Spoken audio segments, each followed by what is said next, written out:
नमस्कार दोस्तों, स्वागत है आप सभी का आपके अपने चैनल एसवी टीचिंग जोन पर। देखिए दोस्तों, हम पढ़ रहे थे पीरियोडिक टेबल और हमने अब तक पीरियोडिक टेबल की बेसिक जो प्रॉपर्टीज़ हैं वो एस ब्लॉक पी ब्लॉक कर लिया है और इसके बाद में आज हम स्टार्ट करेंगे डी ब्लॉक एलिमेंट। तो देखिए दोस्तों, डी ब्लॉक एलिमेंट याद करने की ट्रिक मैं आपको पहले बता देती हूँ। देखिए, आप साथ में नोट डाउन कर लीजिए और ध्यान से देखिए साइंस तेरी वाह करे मानव, फिर कोई निकला copper zinc. D block element कहाँ से स्टार्ट होते हैं? वर्ग 3 से लेकर वर्ग 12 तक के तत्व। वर्ग 3 से लेकर वर्ग 12 तक के तत्वों को क्या बोलते हैं? डी ब्लॉक तत्व। और ये आवर्त से कौन से स्टार्ट होते हैं? आवर्त नंबर 4 से ये स्टार्ट होते हैं। ठीक है, तो वर्ग 3 से लेकर वर्ग 12 के तत्व और आवर्त 4 से ये स्टार्ट होते हैं, इनको बोलते हैं डी ब्लॉक एलिमेंट। तो देखिए, साइंस तेरी वाह करे मानव, फिर कोई निकला कॉपर जिंक। ये जिंदगी ना मौज, टिकू रूबी रोड पे आए क्यों। ठीक है, ये आप ट्रिक अपने हिसाब से भी बना सकते हैं और ये मैं जो बता रही हूँ अगर आपको ये अच्छे लगें तो आप इन्हें नोट डाउन कर सकते हैं। इसके बाद देखिए, यहाँ पे जो लेंथेनॉइड्स हैं वो आ जाते हैं 57 से लेकर 71 तक। तो यहाँ पे हम लेंथेनम को ले लेते हैं ताकि हमें याद रहे। ठीक है, तो देखिए लेंथेनम लेंगे तो ले ले हाफ टेबलेट वो रेड ऑरेंज, इधर पड़ा आलू हलवा। ले ले हाफ टेबलेट वो रेड ऑरेंज, इधर पड़ा आलू हलवा। इसके बाद देखिए एक्टिनोइड्स आ जाते हैं 89 से लेकर 103 तक। तो यहाँ से हम एक्टिनियम को ले लेते हैं तो ए रूफी डब्बू संग भी हंस मत, डूबे रंग क्यों। ए रूफी डब्बू संग भी हंस मत, डूबे रंग क्यों। ठीक है, तो ये हमें एक याद करने की एक बेसिक सी ट्रिक मैंने आपको बता दी है, तो आप इसे इन एलिमेंट को याद रख सकते हैं। तो देखिए, अब हम आगे इनकी प्रॉपर्टी करते हैं। डी ब्लॉक एलिमेंट की क्या क्या प्रॉपर्टी होती हैं। तो देखिए दोस्तों, डी ब्लॉक एलिमेंट जो है, डी ब्लॉक जो है इसमें सबसे अधिक तत्व पाए जाते हैं। सर्वाधिक मात्रा में तत्व कौन से ब्लॉक में होते हैं? डी ब्लॉक में सर्वाधिक तत्व, इसमें सबसे अधिक तत्व पाए जाते हैं। ठीक है, इसके अलावा ये बहुत ही मजबूत होते हैं, ये बहुत ही स्ट्रॉन्ग होते हैं, मजबूत तत्व। ये बहुत ही मजबूत तत्व होते हैं, बहुत ही मजबूत होते हैं क्योंकि ये धातु होते हैं। ये सभी क्या होते हैं? धातु होते हैं। डी ब्लॉक में जो भी एलिमेंट आते हैं वो सभी कैसे होते हैं? धातु होते हैं, धात्विक प्रवृत्ति के होते हैं। ठीक है, इसके बाद हमारी ज़रूरत के जितने भी तत्व होते हैं, ज़्यादातर चीज़ें, जितने भी तो नहीं बोल सकते लेकिन ज़्यादातर अधिकतर चीज़ें इसी ब्लॉक में मिलती हैं। जैसे लोहा है घर बनाने के लिए, स्टील निर्माण के लिए क्रोमियम काम में लेते हैं। कोबाल्ट है विटामिन B12 बनाने में, कोबाल्ट है ये विटामिन B12 का निर्माण करते हैं, कोबाल्ट से होता है। ठीक है, कोबाल्ट है विटामिन B12 बनाने में। इसके बाद में सोना, चांदी, प्लेटिनम, ये सारे जितने भी एलिमेंट हैं जो हमारे यूज़ के हैं, ये सभी डी ब्लॉक के एलिमेंट हैं। ठीक है, तो देखिए इसके बाद में ये हो गया कि इसमें सर्वाधिक मजबूत तत्व इसी में होते हैं और ये कौन सी प्रवृत्ति के होते हैं? ये सभी धात्विक प्रवृत्ति के होते हैं, धातु पाए जाते हैं डी ब्लॉक में। अब देखिए, डी ब्लॉक के एलिमेंट की एक प्रॉपर्टी क्या है कि ये अपनी संयोजकता बदलते रहते हैं। ये अपनी संयोजकता बदलते रहते हैं। धातु हैं तो इलेक्ट्रॉन देती रहती हैं, तो संयोजकता इनकी बदलती रहती है। संयोजकता क्यों बदलती रहती है, किस प्रकार से बदलती रहती है, ये सब हम आगे जो हम करेंगे, अच्छे लेवल की जो हम केमिस्ट्री करेंगे उसमें ये सब पढ़ेंगे। अभी एक नॉर्मल एग्ज़ाम में इतना ही आता है, इससे ज़्यादा नहीं आता। वैसे तो अगर हम पढ़ें तो बहुत ज़्यादा पढ़ सकते हैं, एक एक एलिमेंट के बारे में हम बहुत सारा पढ़ सकते हैं, लेकिन अभी हमें इतना नहीं करना है। अभी हम नॉर्मल पढ़ रहे हैं, एक बेसिक चीज़ हम तैयार कर रहे हैं, ठीक है। तो ये अपनी संयोजकता बदलते रहते हैं। इसके अलावा ये क्या करते हैं, रंगीन यौगिक बनाते हैं। रंगीन यौगिक, कलरफुल यौगिकों का ये निर्माण करते हैं। यौगिकों का निर्माण, रंगीन यौगिक ये डी ब्लॉक के एलिमेंट हैं, ये बनाते हैं। जैसे फॉर एग्जांपल, जैसे लोहा है FeSO4 बनाता है, जिंक है वो ZnSO4 बनाता है, कॉपर है वो CuSO4 बनाता है। तो देखिए ये किस कलर का होता है, हरा, ये हरे कलर का होता है, ठीक है। ये हरे कलर का होता है। ये सफ़ेद कलर का होता है। ZnSO4 कैसे कलर का होता है, सफ़ेद कलर का। और ये कैसा होता है, नीले कलर का। इसको बोलते हैं नीला थोथा, नीला थोथा, या इसको हम तूतिया भी बोलते हैं, ठीक है। इसको तूतिया भी बोला जाता है। इसको बोलते हैं हरा कशिश, और ये है सफ़ेद कशिश। अब देखिए दोस्तों, इनसे क्वेश्चन कैसे पुटअप होता है। जैसे हमें क्वेश्चन दे देंगे कि हरा कशिश होता है, हरा कशिश होता है, उसके बाद में हमें ऑप्शन में ये दे देंगे, इनके अलावा एक दो और कुछ बना के, कुछ भी बना के दे देंगे। तो हमें पूछ सकते हैं कि हरा कशिश कौन सा होता है, तो हमें हरा कशिश कौन सा करना है, FeSO4। ऐसे ही नीला थोथा है, उसका हमें पूछ लेते हैं नीला थोथा कौन सा होता है, तो नीला थोथा क्या होता है, CuSO4, ठीक है। तो इस प्रकार से इससे क्वेश्चन पुटअप होते हैं। और जैसे ये क्वेश्चन आ जाता है, पूछा जा सकता है कि कौन से एलिमेंट हैं जो रंगीन यौगिक निर्माण करते हैं, तो कौन से एलिमेंट हैं, डी ब्लॉक के एलिमेंट, ठीक है। अब देखिए आगे कर लेते हैं।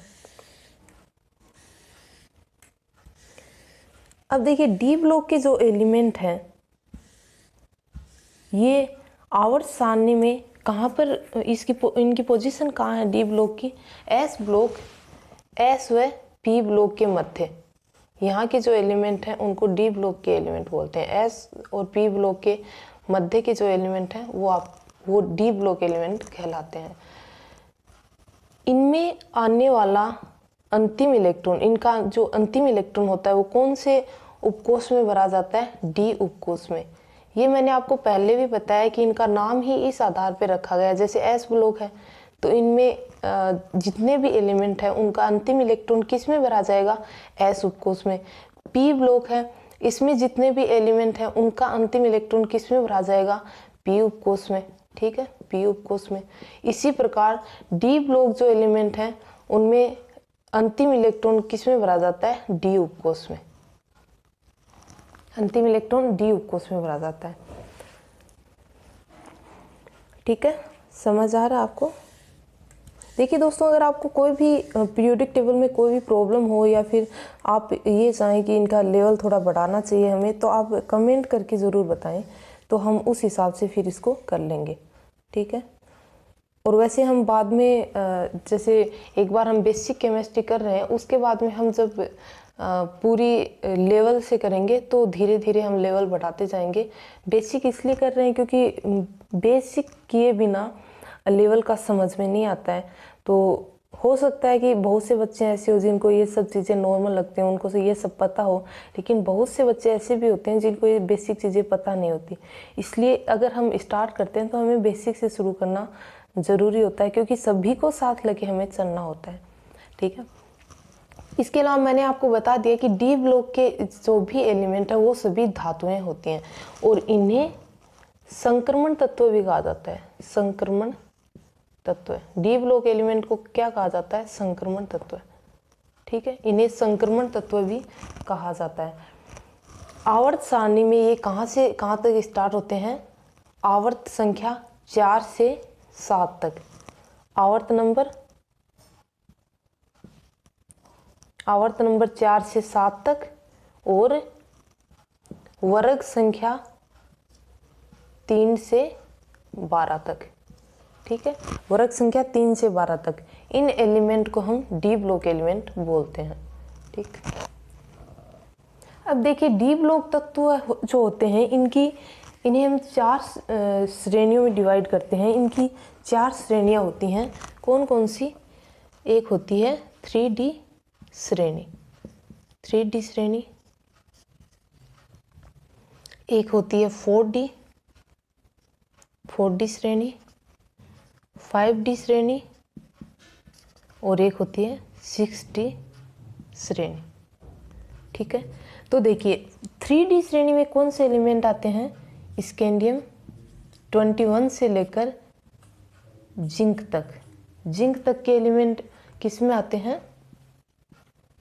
3D श्रेणी में। जिंक कितने पे आता है? 30 नंबर पे।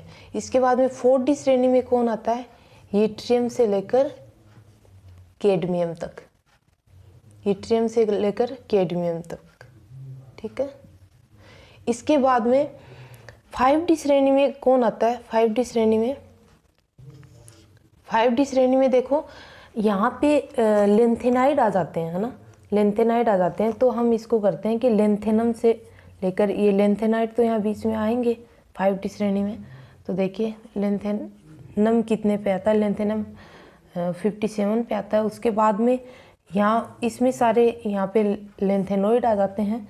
उसके बाद में यहाँ पे हाफनियम ये आता है 72 पर, इससे लेकर के मरकरी तक 80 मरकरी तक।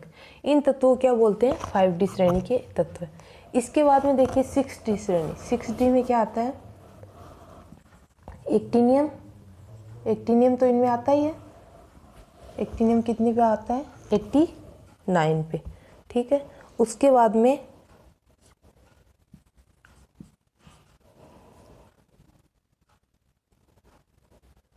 ये आता है 104 पे, ठीक है।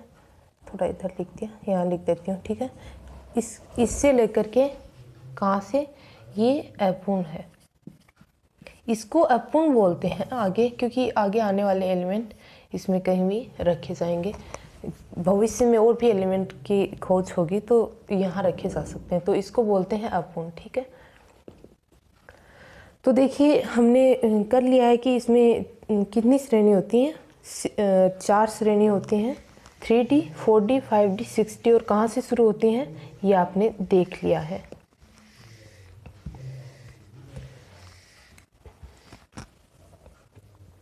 अब देखिए इसकी कुछ हम और जो प्रॉपर्टी है वो कर लेते हैं। देखिए जो डी ब्लॉक एलिमेंट है उनमें जिंक है, कैडमियम है, मरकरी है, जिंक, कैडमियम, मरकरी है। इनमें क्या होता है? जो डी उपकोष होता है, इनका लास्ट इलेक्ट्रॉन तो डी उपकोष में ही तो भरा जाता है, जितने भी डी ब्लॉक के एलिमेंट है। लेकिन इनका जो डी उपकोष है वो पूरा भरा हुआ होता है, पूर्ण भरा रहता है, पूर्ण भरा रहता है। मतलब इसमें डी उपकोष में इसमें 10 इलेक्ट्रॉन होते हैं, ऑलरेडी 10 इलेक्ट्रॉन इसमें होते हैं। इसके कारण इन तत्वों को क्या नहीं बोला जा सकता? इनको संक्रमण तत्व नहीं बोल सकते हम, इनको संक्रमण तत्व नहीं बोला जा सकता। तो देखिए यहाँ से क्वेश्चन आ सकता है, ये इम्पोर्टेंट है, हमसे पूछ सकता है एग्जामिनर कि संक्रमण तत्व कौन से नहीं है? डी ब्लॉक के ऐसे एलिमेंट जो संक्रमण तत्व में शामिल नहीं है, हमें ऑप्शन दे देगा, 4 ऑप्शन दे देगा। उसमें सभी डी ब्लॉक के एलिमेंट, कोई भी एलिमेंट किसी के साथ रख के दे देगा। तो हमें कौन सा एलिमेंट है जो संक्रमण तत्व नहीं है? जिंक, कैडमियम और मरकरी, ठीक है, क्लियर। देखिए संक्रमण तत्व कौन से होते हैं?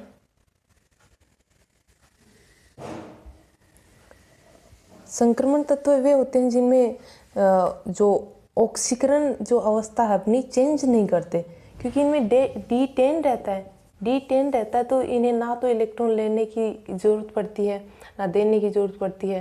धातुएं तो इलेक्ट्रॉन देती हैं, तो ये अपनी स्थायी रूप में, स्थायी अवस्था में होते हैं, इसलिए इलेक्ट्रॉन नहीं देते हैं। इसलिए इनको संक्रमण तत्व नहीं कहा जाता, क्योंकि ये अपने स्थायी रूप में रहते हैं, ये इलेक्ट्रॉन का आदान प्रदान नहीं करते हैं। और देखिए अब इसके बाद में हम बताते हैं कि जो डी ब्लॉक एलिमेंट हैं वो क्या होते हैं, एस ब्लॉक और पी ब्लॉक के बीच के एलिमेंट होते हैं। ठीक है, बीच में आता है ना डी ब्लॉक, तो इनके जो गुण हैं, इनकी जो प्रॉपर्टी हैं वो भी एस ब्लॉक और पी ब्लॉक के जो एलिमेंट हैं उनके बीच की होती हैं। इनकी प्रॉपर्टी भी एस ब्लॉक और पी ब्लॉक के एलिमेंट की बीच की होती हैं। तो देखिए दोस्तों, हमने जो डी ब्लॉक है उसकी हमने बेसिक चीज़ें हमने पूरी कर ली हैं। इसके बाद में इसमें कुछ इतना रहता नहीं है जो नॉर्मल एग्ज़ाम में पूछा जाए, इसलिए आज के लिए इतना ही। और अगर आपको वीडियो पसंद आया हो तो लाइक, शेयर और सब्सक्राइब ज़रूर करें और शेयर ज़रूर करें, ताकि जिसको भी इसकी ज़रूरत हो वहाँ तक ये पहुँच सके। अपना टाइम देने के लिए थैंक यू सो मच।